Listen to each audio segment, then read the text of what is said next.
designed to encourage, empower, and educate real estate professionals by sharing best practices from business leaders that are proven winners.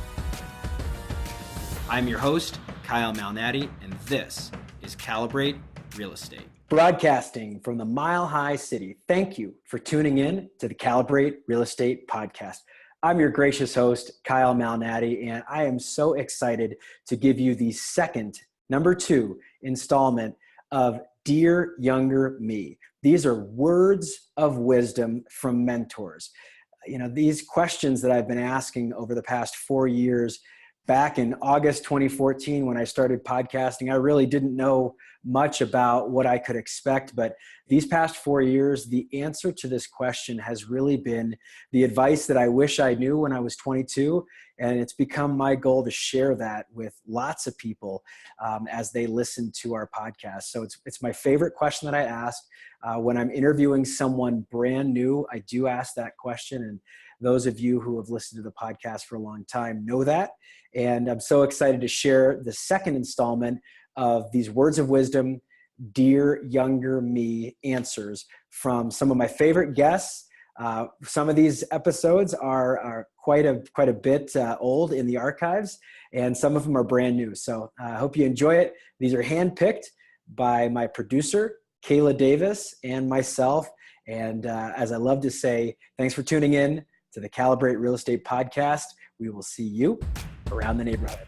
All right, I saved my favorite question for the end, and it's this question, Dear Younger Me. It's actually based on a Christian song by the band called Mercy Me, and I've done a presentation around this topic. So the idea is you're writing yourself a letter 10 years after you started your career, and this is the advice you wish you knew when you were 22, right? It's the stuff that you wish you knew. And so what would you say to yourself now, having lots of success and being a working mom, being a working wife, and just having so many wonderful things attached to your name? What would you give that 22-year-old? What type of advice would you give to yourself? Stay out of debt, like we talked about earlier, but yeah, stay out of debt. I would have had a lot less work to do, a lot less digging out if I had stayed out of debt over the last 10 years. So that's the first thing. And then the next thing is just something that I think I've really kind of recognized and built upon just over the last couple years, but just taking a breath. And I think our culture, our society these days is really good at making everything seem urgent, especially in our business. And the truth is that there are only a few times that things are truly urgent, meaning fire drill, drop everything that you're doing right this very minute and tend to this one issue. And I think the first couple years of my career were basically just built around managing fires and doing just that. And I think if I had recognized earlier on that a lot of things aren't truly urgent, could they wait until the next morning? Can I finish family time and then move on to these things that are seemingly urgent later? Yes. So would have loved to learn that earlier.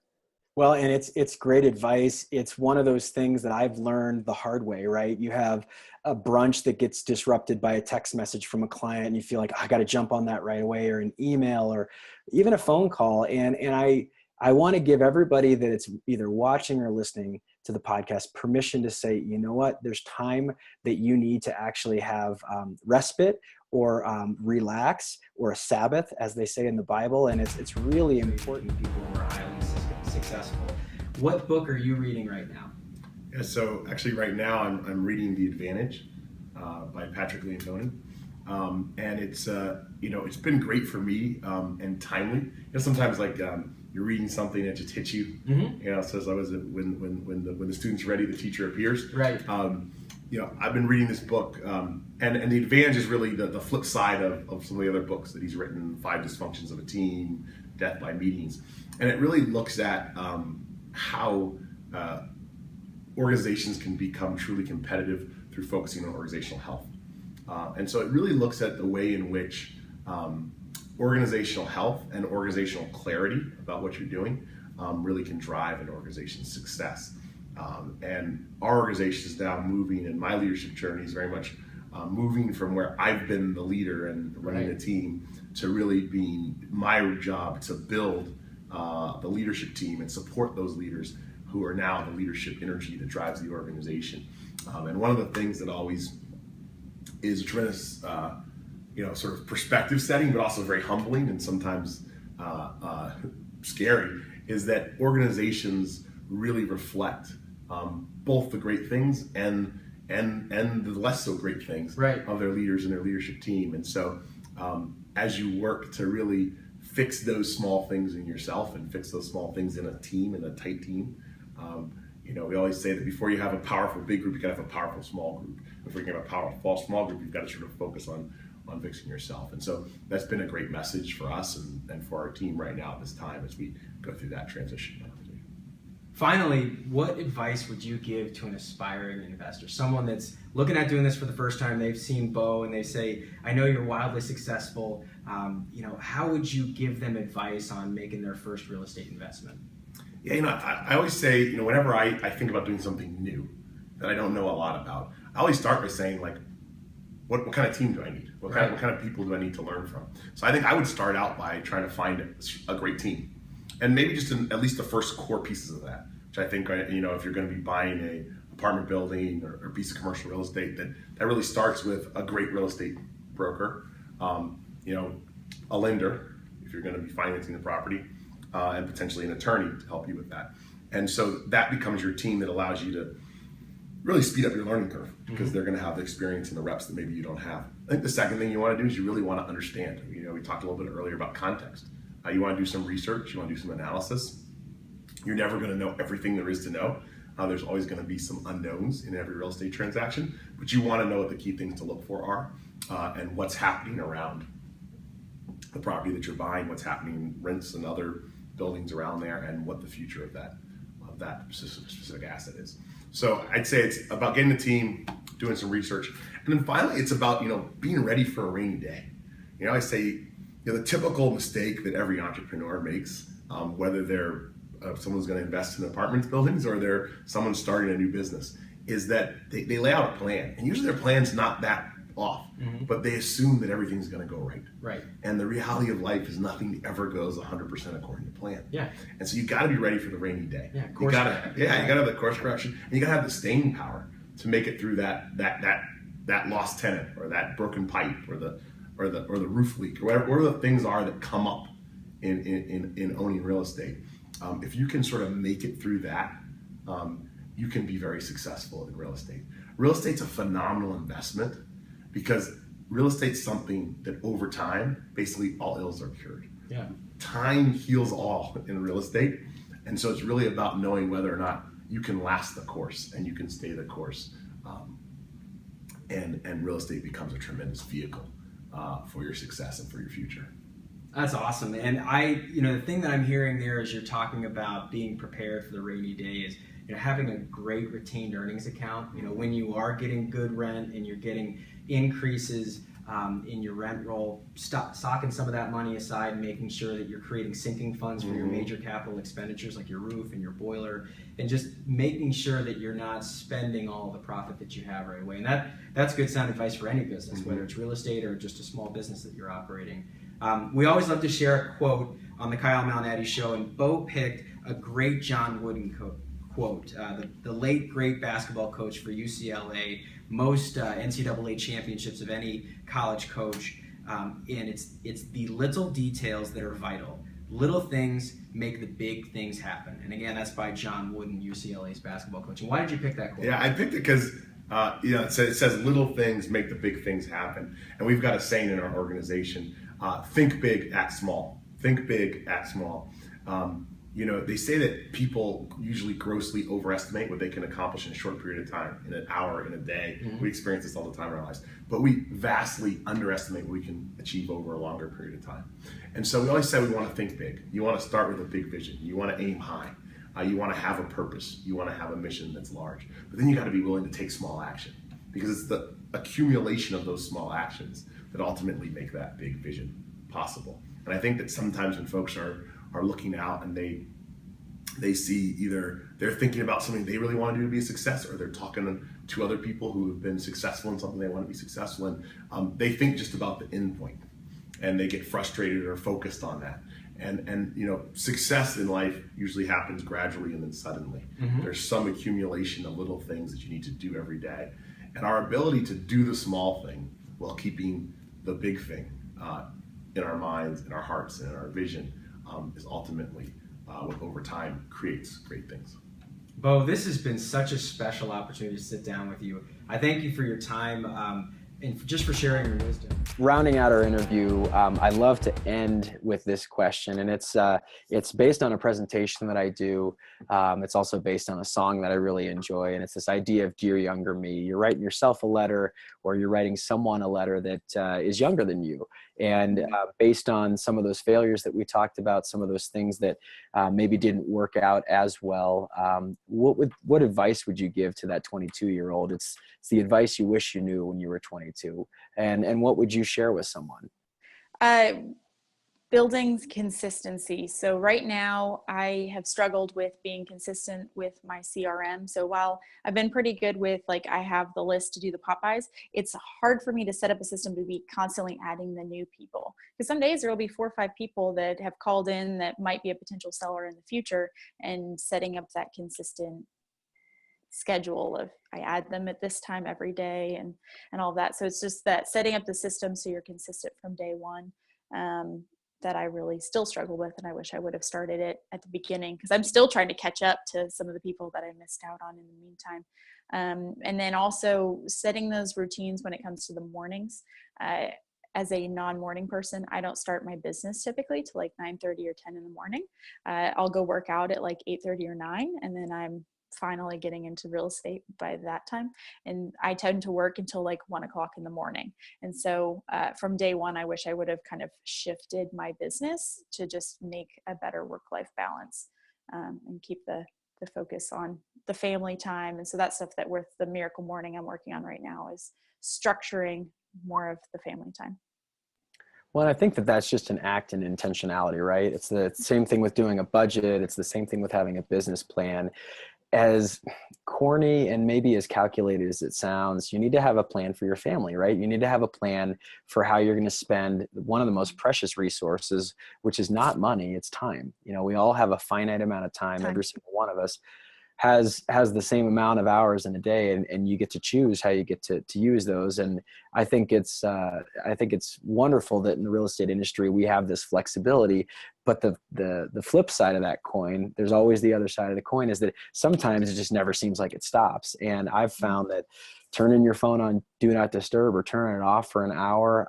I've had a couple of interviews that I've done with other 30 under 30 honorees where they say, look, my phone is off until 8:30 or 9 o'clock in the morning, so that I don't get that random text message. Because I think people are a lot more, and you probably see this with some of your friends that are parents, we start seeing text messages ping in at about 7 a.m. just with people coordinating stuff, whether it's carpools or whatever that's going on.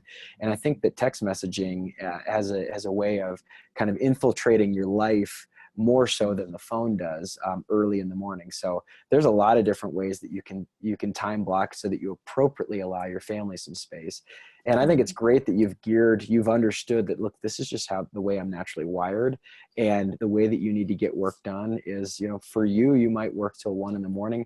I can't do that. I've got to wake up. I woke up today at 4 and I'm up and I'm getting ready and I'm off to work at 5, but that's how I'm geared. I am passing out by 8 o'clock tonight because I've been going for a long time. So just knowing how you're naturally wired. And I don't believe that there is one way that's the right way to do it. I think it's making sure that you can find the time to get some quiet, focused attention to the task that you need to take care of. Mm-hmm. Yeah. And we do some time blocking. So like dinner time, my phone is never at the dinner table. I leave it in a completely different room. I have my Fitbit set to like do not disturb because it stresses me out to even have it vibrating at me just normally. And then also my boys and I have coveted bedtime. Normally bedtime routine is mine, and we're on book 5 of Harry Potter. So that's what we do in the nighttime. Is my phone's not with me. I'm up in their room and we're reading for about an hour every night. So our final question for the show is, Ralph, what advice would you give to an aspiring investor that is maybe getting their start, looking at buying their first rental property? Try to take yourself back to 1982 with the wisdom you have today, and what would you say to that person? I think you have to be ready to do a lot of work. I mean, this is your business. I assume when you start out, I didn't have the money to pay other people to do everything. I cut the grass. Cutting the grass turned into tenant relations while you're there, finding out problems that you need to take care of. My property didn't cash flow in the beginning, so I was working 50 hours a week at my job to make the payments. But now I look smart. In the beginning, people laughed at me. So. Well, and the story that I love the most at the beginning, we didn't have a chance to talk about it too much, but you had some failure with your investing. You had half of it you did really well in the government bonds that you had bought. And then when you went into the penny stocks and the mutual funds, the penny stocks really tanked. And you said, you know what, I'm not going to quit. I'm going to continue to learn, and I'm going to find something that works. And the coolest thing about real estate is it's inherently local. And being inherently local, you can change things. You can make things happen. You can meet your tenants. You can have relationships with them. You can pre-qualify them. You can mow the grass. You can do all of those things. It's tangible. It's not some big corporation that you don't know what's going on and you can't control the outcome. When I started, I bought the first building in West Washington Park. I went to South High School. I knew the neighborhood. Yeah. You bought where you lived. I did. You knew exactly what was going on. And everything I bought after that was in the same neighborhood because I didn't want to drive across town to go fix the toilet. And how many units do you own now? I have 35 units. 35 units, and I would venture a guess that that'll be growing at some point, maybe in the next 10 years, because you've got some kiddos that are now adults, and you were sharing with me before the show started that you really believe in creating a legacy for your family and bringing it to the next generation because your mom started it. And you ended up finding out that actually your grandparents were landlords as well back in Iowa. So a very cool story, Ralph. And I've got a gift for you. I want to say thank you for being a member of our show here. Rory Vaden is my career coach and is a New York Times bestseller. And I'm giving you his first book called Take the Stairs. Rory's meant a lot to me. It's a great book just about how you take action in life. You know, life isn't about sitting around. It's like move things, make things happen. Don't take the escalator or the elevator like everybody does. Take the stairs. Do the things, take the discipline in your life, and make things happen. Ralph, I really am honored that you came on to the show. You. Most importantly, I'm honored that you're a client of mine. You and Sharon are great folks, and thank you for being You're on the a show persistent today. guy. Well, I've never been accused of being lazy. My big thing is do it. You can analyze something for forever. You can read the magazines, the real estate magazines forever. But until you put your hands on it and just make the decision to jump in. Action. Exactly. Yeah, make that happen. Make that happen. And it may not be the right decision. Selling my William Street property may not be the right decision 10 years from now, but it's the right decision today. It's going to, jump me into a different phase. And that's okay. Yeah. You can only deal with the information that you have right now. Well, and on that topic too, Lisa bought at a fantastic time in Denver real estate from a buyer's perspective, 2009, and she's selling now in 2015 in a market that's really just gone up. And so I think you've done very well with your investments. Oh, I'm thrilled. Yes. This is the part of our show where we love to share a quote, and we have two this time. We failed to share a quote with Ralph last time, and it was the one that he had selected, so I'll choose this one first. And it's from an author named Og Mandino. The quote goes, "Never feel shame for trying and failing, for he who has never failed is he who has never tried." So I failed last time by sharing the quote, and so I felt like that was appropriate. So there you go, Ralph. And then a quote that we thought was great from a wonderful female in America that's doing great things in business, Oprah Winfrey, says, "Right now you are one choice away from a new beginning, one that leads you towards becoming the fullest human being that you can be." And that's what you were talking about earlier, just about doing what you love, really embracing what it is that you're good at, and then building a team around you that complements the things that maybe you don't enjoy doing or the things that you naturally don't do well, and really selling to your own strengths. Right. I'm so thankful, Lisa, that you joined us on the show. I get a gift for folks.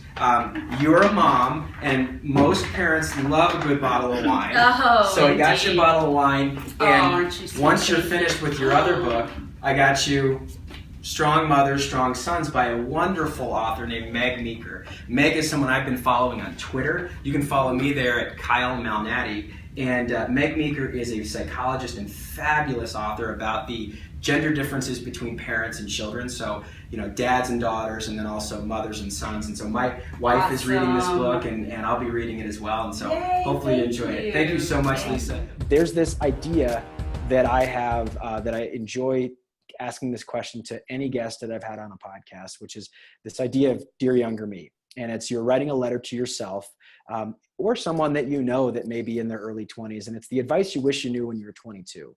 So if you could be like Kitty Lane, like your mom, mentoring someone that may be just getting their start, what are some things that you would say, these lessons that are born out of these learning experiences or these learning opportunities? What's some advice that you'd give to someone in their early 20s? I think I've touched on some of it already, just in terms of taking care of people first. But I think a lot of it is just working on your database. I think, your database is your business. And that doesn't just mean that you have a list of names, phone numbers, and email addresses. It means you have relationships with these people. And a huge way that I was able to grow my business, especially I had no experience and the economy was terrible. I used Facebook a lot in the very beginning. And then as I started to establish myself a little bit, and I wasn't just some, punk 23-year-old kid, I started joining community organizations. So I joined organizations that were interesting to me, things that I could give back to my community. But in turn, what that allowed me to do was make genuine relationships with people. And people do business with people that they know, that they trust, and that they like. So I gave a lot of my free time to these community organizations. I still do. And I've made some really great relationships. And so I've sold some houses to these people. They've told their friends about me. And that's not why I do the community organizations, but it's just a way to get your name out there and to get to know people. And that can be church, that can be joining a soccer team or a kickball team or, a volleyball team. There's so many things that you can do in your community to get out there. And so many agents getting into the business, they just don't even know where to start. You can do open houses to pick up buyers. But to me, and this is how I've really focused my business, I want to do business with people that are somewhat like-minded with me. So I want to do business with my friends and people that I like, and my friends' friends, and the people that I like's friends or their coworkers. And then that way you end up having this great business and this great sphere of people that you really like, you have genuine relationships with, and those turn into friendships as well. So I think, the database thing is really important, and start working that early. I think would go a really long way. The other stuff we kind of already touched on, so I won't repeat all of that. I love that idea of, obviously your database and continuing to fuel your contacts and staying in touch with those people intentionally. That's obviously, it's important, but the parallel that I really like that you drew to that is that database, it's not, a bunch of numbers on a page. It's not widgets within your business. Those are real people, and those are real addresses, or those are real email addresses or social media contacts that you have the ability to have real life with them, to have real personal life with them. And when you work with someone in a real estate transaction, whether it's residential or commercial or investment, that's a very big deal for that person. And they don't want to work with someone that is slimy. They want, the cliche, and it's a cliche because it exists. People want to work with someone that they know, they like, and they trust. Mm-hmm. And if you have the ability to get referrals, those are certificates of appreciation from that one client to the next client that Meredith is doing an awesome job. And so I think if you look at your database literally as a group of people, this is an audience that is waiting for you to interact with them. I think that helps me even just remember that, gosh, this is really important. It's the lifeblood of our business. This is our recruiting tool. And if people are liking what you're doing, they're going to continue to share your contact information with their friends. So then the final question that I have for every one of my guests that I interview and you've touched on a lot of these different things, but it's this concept of Dear Younger Me, and it comes from a song. You imagine that you're writing yourself a note or a letter, and and you're in your 30s, 40s, 50s, whatever decade of life you're in, and it's the advice you wish you knew when you were 22. And that 22-year-old self, if you could put your arm around him and say, hey, do this or don't do that. And or you do a lot of coaching, and I'm sure that based on both your podcast with Bruce Lund, but then also your company, you interact with a lot of 20-year-olds, a lot of people who are looking at you as a mentor. So what is the advice you give to someone who's 22 years old? Well, I would say the advice I give myself, this is probably better advice than what I could tell them, because it would be different, because it's probably not the same. Stop being so hard on yourself. You said that you wouldn't be hard on yourself. Well, here is a challenge. And I remember I didn't have formal coaching until I joined Keller Williams. I had never been in a formal coaching environment. And I think the hard part about being successful young is you believe your BS. You believe yourself. And you start to think that the sun rises and falls on you, and that your decisions are somehow better than other people's. And I'll tell you right now, the lesson you learn on the backside of that, the wisdom you gain after you think you know everything, right, is that you don't know S. You don't know nothing, right? You just don't. Like, as soon as you think you know everything, the world flips over and it's not what you thought it was. So my coach said to me, he said, Sean, you need to ask for help, right? You need to ask for more help, and you need to reach out more often and be more vulnerable and be more open to advice. I don't think I did a good job at that. Even today, I don't do a great job with that. I'm better, but that's the advice. And in thousands, I probably coached 2,000, 3,000 people, either in group coaching, webinar coaching, recruiting them. I probably recruited in my career probably somewhere around 500 to 600 agents in my career. So, I'm very skilled at recruiting. And of course, in recruiting, you're coaching, right? That's what you're doing. You're saying, hey, you come with me and I'll show you the way. And I've had the blessing of working with people who don't have that behavior of rejecting or pushing back advice. They are sponges, and they soak it in and they implement quickly. And I watch how fast they can achieve success. It is amazing how fast somebody who is just ready to receive information.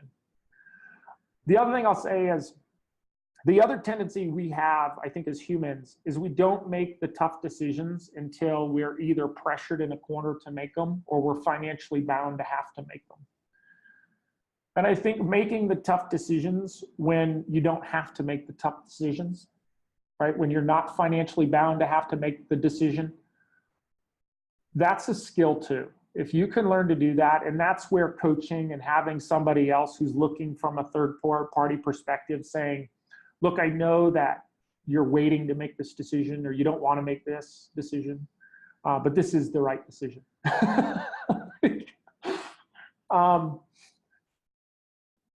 Again, taking that advice, that would be the words of wisdom. The last piece of advice that you mentioned, that making the decision when you're not pressed to do so, or to use maybe a poker or a game playing analogy, you have these all-in moments where people, you see this casino scene in Hollywood where, everybody is pushing the chips to the middle of the table and it's all in, and it's this one hand. So many times people make decisions using that environment. It's high stress, and there's a lot of research that actually does not produce peak performance. And it's interesting because a lot of people won't make a decision until they're pressed to that point. And that's actually the first time I've heard that advice from, I've asked that question to probably over the 2 different podcasts I've had for the last 5 years.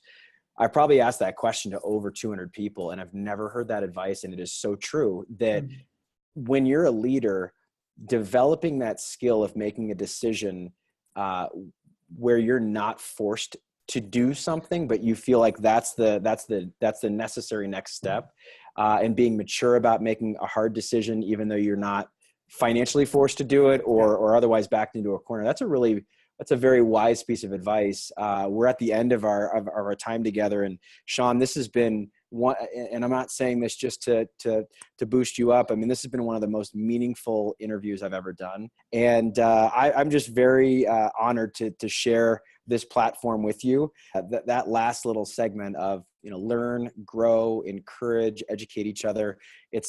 We are very aligned because Calibrate is all about that. Our company is, and I can tell that Steps has grown because you're about teaching others and showing them the way. And so, Sean Modry, I very much appreciate our time together, and I'm honored to have you as a podcast guest. So for all of my guests that I've had, I have a little saying that I like to say, and it's very local. Real estate's a hyper-local industry. For Sean Modry and for our podcast producer, Kayla Davis, I'm Kyle Malnati, the host of the Calibrate Real Estate Podcast, and we will see you around the neighborhood. Thanks, everybody. See you later. Thanks, Kyle.